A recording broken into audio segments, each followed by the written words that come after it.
ओम साई राम। हम लोग जब से आए हैं यही सुन रहे हैं, कह रहे हैं, सोच रहे हैं कि यदि हम बाबा के काज किए लगते हैं तो सब काम अलग होता है, बाबा का अलग काम होता है। हम ओम साई राम। सत्य साई संगठन में पहले बाल विकास हुआ करता था। शुरू में पहले बाल विभाग, ये बाल विकास जो था, बाल विभाग हुआ करता था। हाँ, पहले सत्य साई संगठन में बाल विभाग हुआ करता था। 2 मई 1969 को इसका नाम बदलकर बाल विकास कर दिया गया। बच्चों के मानवीय गुण मूल्यों को बढ़ाने में बाल विकास अच्छा कार्य करता है। स्कूल में मानवीय गुणों की शिक्षा नहीं दी जाती है। वहाँ गार्जियन यही अपेक्षा करता है कि पढ़ लिख कर अच्छी नौकरी करे, अच्छा पैसा कमाए, अच्छी संपत्ति खरीदे। लेकिन बाल विकास में बच्चों को मानवीय नैतिक मूल्यों गुणों को बढ़ाने संबंधित शिक्षा दी जाती है, जिससे बच्चे लव और सर्व और मानव सेवा समाज के लिए तैयार होते हैं। यह शिक्षा लालच से परे होती है। बाल विकास शिक्षा देने का कार्य जिन्हें मिला है, गुरुओं के बारे में बताता हूँ। वहाँ कितना गुरुओं का स्थान कितना ऊंचा है वो नहीं समझते हैं, लेकिन आज हम उनको बता दे रहे हैं कि उनका स्थान कितना ऊंचा है गुरुओं का। यह बाल विकास शिक्षा देने वाले का कार्य जिन्हें मिला है, बाल गुरु वही बड़े किस्मत वाले हैं। कहा जाता है कि जहाँ बाल विकास के क्लासेस चलते हैं वहाँ साक्षात ब्रह्मा आ जाते हैं, तथा जब ब्रह्मा ही आ गए तब अन्य देवताओं को आना ही पड़ता है। छोटे बच्चे, ऐसे कहते भी लोग हैं कि छोटे बच्चे पढ़ते जहाँ ब्रह्मा भी चले आवे तहाँ। ब्रह्मा अपनी सृष्टि देखने आते हैं और खुश होते हैं उन बच्चों को देखकर। बाल विकास लोक विकास है, संसार का विकास है। फिल्मों में भी चर्चा है, बच्चे मन के सच्चे, सारे देव के आँख के तारे, ये वो नन्हे फूल हैं जो भगवान को लगते प्यारे। बाल गुरु धन्य हैं जिन्हें इन बच्चों को शिक्षा देने के लिए समय दे दिए है, बताया गया है, दिया गया है और इन्हें चुना गया है। वो बहुत भाग्यशाली है ये बाल गुरु। कहा जाता है कि जो बाल विकास के गुरु बनते हैं उनके पीछे की 10 पीढ़ियां भी तर जाती हैं, क्योंकि देवताओं का उन पर ऐसी कृपा होती है। जब ब्रह्मा आ गए, सभी देवता आ गए, तो उनकी वही स्थिति होती है जैसे कि जब ये उनके जितने 10 पीढ़ी तक भी उनके दिमाग में आती है अपने पितरों के बारे में, तो उनकी 10 पीढ़ियां तर जाती हैं, ऐसा माना जाता है।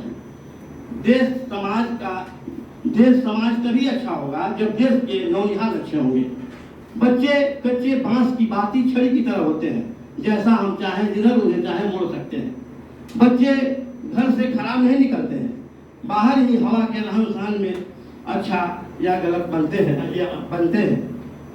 दार्शनिक प्लेटो ने तो यहाँ तक कहा है कि 1 घंटे यदि बच्चों के साथ और बड़ों के साथ खेल खेला जाए तो 1 वर्ष भी साथ रहने का जान पहचान उससे अधिक बढ़ जाती है। 1 वर्ष में रह के हम लोग कितनी जान पहचान करते हैं, यदि खेल में हम लोग बड़े खेलें या बच्चों के साथ खेलें तो वो बहुत अच्छी जान पहचान हो जाती है। एक दूसरे पर विश्वास जम जाता है। समाज की यह माँ होती है जो प्रत्येक घर में बाल विकास को केंद्र को चला तो नहीं पाती है, लेकिन यदि वो चाहे तो माता जो है वो बाल विकास के लिए बहुत प्रयुक्त होती है। हम ऐसे बच्चों को शुरू में ही हम लोग आप लोग बताते होंगे, चाहे ऐसे सब लोग हम लोग करते हैं कि हमारे यहाँ करते हैं, पहले प्रभात दर्शन करते हैं। शुरू में बच्चों को यही बताया जाता है जब उठोगे तो क्या करोगे, और फिर कहते हैं कि धरती को प्रणाम करें। बच्चों को बताया जाता है कि उसके बाद उठ के धरती को प्रणाम करें, घर के बड़े दादा दादी नाना नानी माता पिता को प्रणाम करें, ब्रश करके नहाने जाएं और उस समय गायत्री मंत्र का जाप जरूर करें। ओम भूर्भुवः स्वाहा तस्वितुर्वरेण्यं भर्गो देवस्य धीमहि धियो यो नः प्रचोदयात्। उन्हें ये बात जरूर बता देना चाहिए। नाश्ता करने जाएं, भगवान को अर्पण करें। इतने अच्छा खाना भगवान ने दिया है, बहुतों को तो दोनों शाम भोजन भी नहीं मिलता है। अतः भगवान को अर्पण करके ही खाएं, और नहीं तो भगवान यही कहेंगे कि यह चोर है। दिन भर में जो कार्य करें, पढ़ने जाएं, रात में सोने के समय खाना खाकर बिछावन पर जब जाते हैं तो गायत्री मंत्र और गणेश जी की प्रार्थना जरूर करें। 2 ही मिनट संभव हो 2 ही मिनट करें। पढ़ाई के क्रम में पहले कोई कहानी जरूर बच्चों को बताएं, क्योंकि वो आपके गिरफ्त में आ जाए। जब आप कहानी कहती हैं तो आपके तरफ उनका आकर्षण होता है और उनका सेंट्रलाइज हो जाता है आपके बाप की बात सुनने के लिए। इसीलिए बच्चों को पढ़ाने के पहले गुरुओं को चाहिए कि कोई छोटी मोटी कहानी उनको सुनावे तो आपके गिरफ्त में आ जाए, फिर पढ़ाई शुरू करें। कहानियों में गांधी जी, मदर टेरेसा आदि व्यक्तियों की कहानी उनको जरूर बताएं। उनसे बीच बीच में अंताक्षरी भी करवाएं। अंताक्षरी में इस बात पर ध्यान दिया जाए कि जो गुरु के हमारे जितने भजन हैं उन्हीं भजनों के दोनों तरह में प्रयोग किया जाए। उन्हें बताने भगवान ने एक कान और भगवान ने एक मुंह और 2 कान क्यों दिया, मतलब कि कम बोलो और सुनो बहुत, और काफी सुनो।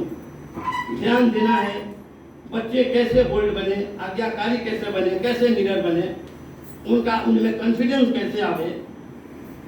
वेदों के नाम उन्हें जरूर बता दें। सनातन धर्म के वेद, ऋग्वेद, यजुर्वेद, सामवेद और अथर्ववेद, इतनी बातें तो उन्हें शुरू में जरूर नहीं बता दें। बच्चों को बताना है कि तुम्हें देवता बनना है, तुम्हारी पूजा होगी, मन से थोड़ा कष्ट करके पढ़ना होगा। बच्चों को ये जरूर बतावें कि तुमने मंदिरों में पत्थर के देवता देखे होंगे, वो ऐसे ही पत्थर हैं, कोई विशेष पत्थर नहीं होते हैं, लेकिन जो पत्थर छेनी हथौड़ी से तराशे जाते हैं देवता बन जाते हैं, मंदिरों में रखे जाते हैं और फूल मिठाई उन पर चढ़ते हैं। यदि तुम भी मेहनत से करोगे, कुछ बर्दाश्त करके पढ़ोगे तो तुम्हारी भी वही बनने है। तो आरोणी की कथा उनको जरूर बताया जाए। आप लोग भी जानते होंगे, आरोणी गुरु कहा बच्चों को कि गुरु जी ने कहा कि जाकर के देखो मेरा खेत पड़ रहा है, देखो। तो वहाँ जब देखा कि पानी बहुत तेज है तो स्वयं बच्चा जाकर सो गया उस तक कि पानी जाए मत, गुरु जी का ये हो जाए। तो इसमें ये दिखाया कि देखो कितना गुरु के प्रति वो कितना उसको प्रेम है गुरु के प्रति। उन्हें ये बताना है कि सम्मिलित होकर रहो। बारिश की एक बूंद समुद्र में नहीं जा सकती है, लेकिन वही बारिश की जब कई बूंदें एक साथ मिल जाती है तो समुद्र तक उनका यात्रा बहुत जल्दी ही पूरा हो जाता है। उन्हें सेवक बनना सिखाया जाए। सेवा जोड़ती है, सेवा झुकना जानती है। सेवा यदि मुक्त पशुओं को भी किया जाए तो वो जल्दी नहीं भूलते हैं। उसमें चूहे और शेर की कहानी उन्हें बताई जाए। एक चूहा जो था वो शेर के मान में उनके उस पत्ते पर गिर गया शरीर पर, तो चूहा ने उसको पकड़ लिया, कहा तुमको खाएंगे। कहा कि आज हमको खा के तो आपकी तो पेट भरेगी नहीं, आप मुझे छोड़ दे, हो सकता है मैं आपके कभी काम आ जाऊँ। तो ये कहना है कि वो चूहा को छोड़ दिया, लेकिन जब उसको शिकारी फंसा दिया तो वही चूहा जाकर के उसके जाल को काटा। बताइए चूहा, इतना छोटा चूहा, वो भी प्रेम को समझता है। उन्हें मितव्ययिता जरूर सिखाया जाए। उन्हें सिखाया जाए कि मतभेद हो, उन्हें सिखाया जाए कि मतभेद भले हो लेकिन मन में भेद मत हो। मत है तुम कुछ कहते हो, हम कुछ कहते हैं, वही मत का भेद है, लेकिन मन का भेद तुम लोगों को नहीं होना चाहिए। ये बच्चों को जरूर आपको गुरु सिखाना चाहिए। उन्हें सामूहिक नृत्य, सामूहिक ड्रामा और एकांकी उन्हें जरूर बताना चाहिए। क्योंकि पहले तो गांव में ड्रामा होते थे तो गांव की एकता आगे बढ़ती थी। क्योंकि ड्रामा में जब बोलते थे लोग तो उसको कोई दिमाग में रहता था कि गांव अगल बगल वाले कहेंगे कि ड्रामा खराब हो गया। इसीलिए एकता से एक दूसरे की मदद करते हुए ड्रामा का लोग संचालन करते थे। इसलिए बच्चों को सामूहिक नृत्य और एकाकी ड्रामा वगैरह जरूर बताना चाहिए। उन्हें देवी देवताओं के लिए बताया जाए। सनातन धर्म का हमेशा ध्यान रखा जाए। उन्हें बताया जाए कि भगवान के अनगिनत नाम है, गणेश, शिव, ब्रह्मा, विष्णु, और उनसे कुछ प्रश्न पूछे जाएं। प्रश्नों के और उसमें उनको ये प्रश्न, इस तरह के प्रश्न बताए जाए कि वो आदमी को बताओ कौन आदमी था जो झूठ से ही बोलता था, पोरबंदर का निवासी था, बैरिस्टर था, देश का पिता कहलाया। तो उनको दिमाग में आएगा कि वो गांधी जी थे, महात्मा गांधी थे। इस तरह से उन्होंने एक और दूसरी तरह की बात हुई। जैसे मदर टेरेसा को बताना है, उन्हें बताया जाए कैसे लेडीज का नाम बताइए जो विवाहित जिंदगी भर विवाहित रही और गैर गुजरे लोगों की सेवा की, उस औरत का नाम बताओ। कौन दलितों की सेवा के लिए जिसने अपनी जिंदगी लगा दी, वो कौन थी? वो बोले मदद टेरेसा। इस तरह की कहानियां उन्हें बताया जाए, उन्हें भजन गवाया जाए, बार बार गवाया जाए, भजन को बोर्ड पर लिखा जाए। भगवान का नाम एक सांस में एक बच्चा कितना देर तक बोल सकता है, इस तरह की प्रतियोगिता उनसे कराई जाए कि जैसे बाबा साई राम साई राम साई राम कहना है तो एक बच्चा कितना देर में एक सांस में वो कितना देर तक बोल सकता है। इस तरह की कंपटीशन उनमें कराई जाए तो उनमें भगवान के प्रति भावना आएगी। अभिभावक का सपोर्ट इसमें बहुत जरूरी है। चाहिए हम लोग को भी चाहिए कि बीच बीच में हम लोग अभिभावक से मिले तो उनसे उसमें अभिभावक की वैल्यू बढ़ती है।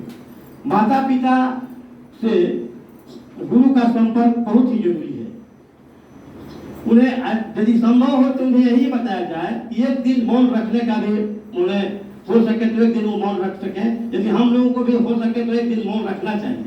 खाना पीना के बारे में भी उन्हें बताना है कि जो एक बार खाता है वो योगी होता है, 2 बार जो भोजन करता है वो भोगी होता है, और 3 बार उससे ही जो भोजन करता है वो रोगी होता है। ये बात बच्चों को जरूर बताना चाहिए। बच्चों में जाति का भेदभाव कभी नहीं आने देना चाहिए।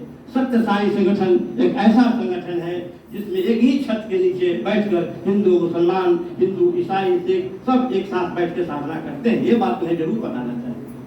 हमारा मोनोग्राम भी वही बताता है। माता पिता की आज्ञा से एक बार बच्चों को प्रशांति जरूर घुमावे।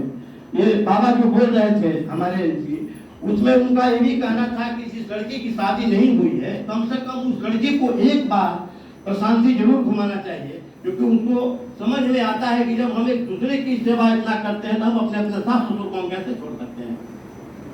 जैसे मथुरा का पेड़ा मशहूर है, उसी तरह प्रशांति, निश्चल प्रेम और विकास के